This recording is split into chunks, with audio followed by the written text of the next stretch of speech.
Hormuz में तेल के 2 जहाज धुआं-धुआं हो गए।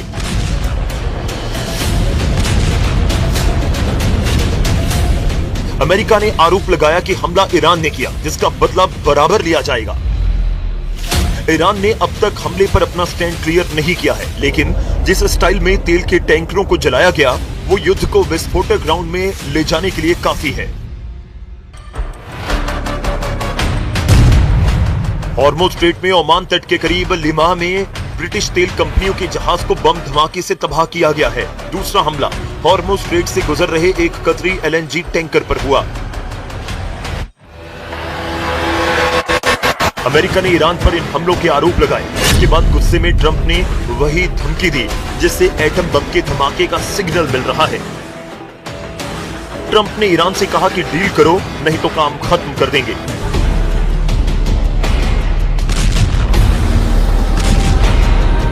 ट्रंप ने धमकी में करोड़ों लोगों पर असर डालने वाले हमले को जोर देकर कहा है, We'll make either, look, we're going to win one way or the other. We're either going to make a deal or we're going to finish the job, okay? And it won't be tough to finish the job. I'd rather make a deal because I don't want to affect 91 million people. We can knock down their bridges in 1 hour. Iran में Ali Khamenei को विदाई दी जा रही है। वो America के लिए बड़े खतरे का सिग्नल है। इसलिए ट्रंप ने ईरान को नए सिरे से दहलाने का ऐलान किया है।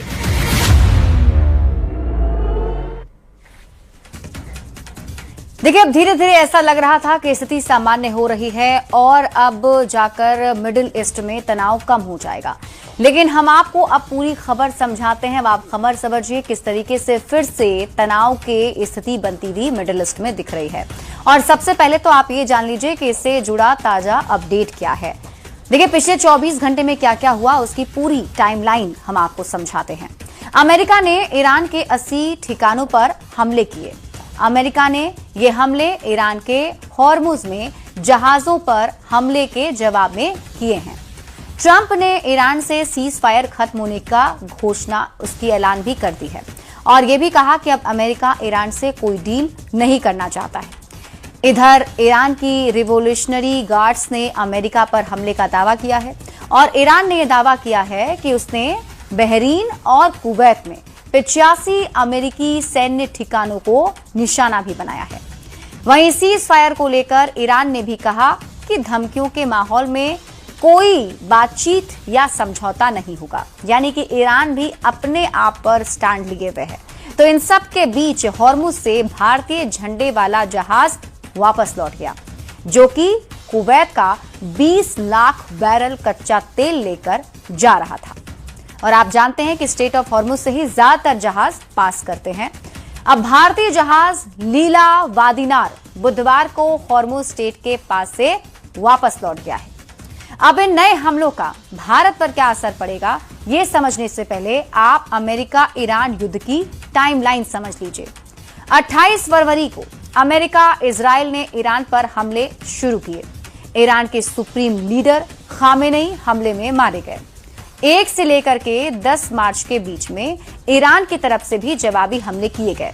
हॉर्मुज़ स्ट्रेट बंद ईरान की तरफ से कर दिया गया और इस वजह से पूरी दुनिया में तेल संकट की स्थिति बन गई। अप्रैल और जून के महीने में दोनों देश के बीच परमाणु कार्यक्रम और प्रतिबंधों पर 3 राउंड की बातचीत हुई, जिसमें 17 जून को शांति समझौते पर हस्ताक्षर किया गया। हॉर्मुज़ स्ट्रेट खोलने पर दोनों देशों के बीच सहमति बन गई। अमेरिका ने भी अपने प्रतिबंध ईरान से हटा लिए। फिर ईरान परमाणु कार्यक्रम रोकने पर सहमत हो गया। फिर 6 से 7 जुलाई के बीच में ईरान ने हॉर्मुज़ में फिर से जहाजों पर हमले किए। अमेरिका ने सीज फायर खत्म होने का ऐलान कर दिया। अब आप समझिए कि हॉर्मुज़ में तनाव भारत के लिए चिंता की बात क्यों बनी हुई है।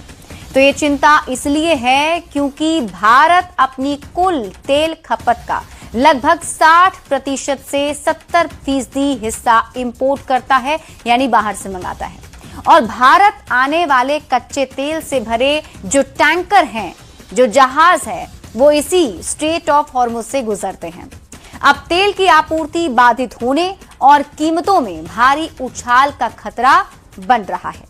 पेट्रोल, डीजल और अन्य आवश्यक वस्तुओं की कीमत भी बढ़ सकती है। यानी कि देश में फिर से विदेशी मुद्रा भंडार पर दबाव पड़ सकता है, जिसकी बात पहले ही प्रधानमंत्री नरेंद्र मोदी कर चुके थे। और अब यह भी कहा जा रहा है कि फिर से जो स्थिति बनी है और सीधा सीधा असर इसका स्ट्रेट ऑफ हॉर्मुज में पड़ा है, तो उसका असर अब इन्हीं कच्चे तेल पर पड़ेगा, जिसका खामियाजा भारत को भी भुगतना पड़ सकता है।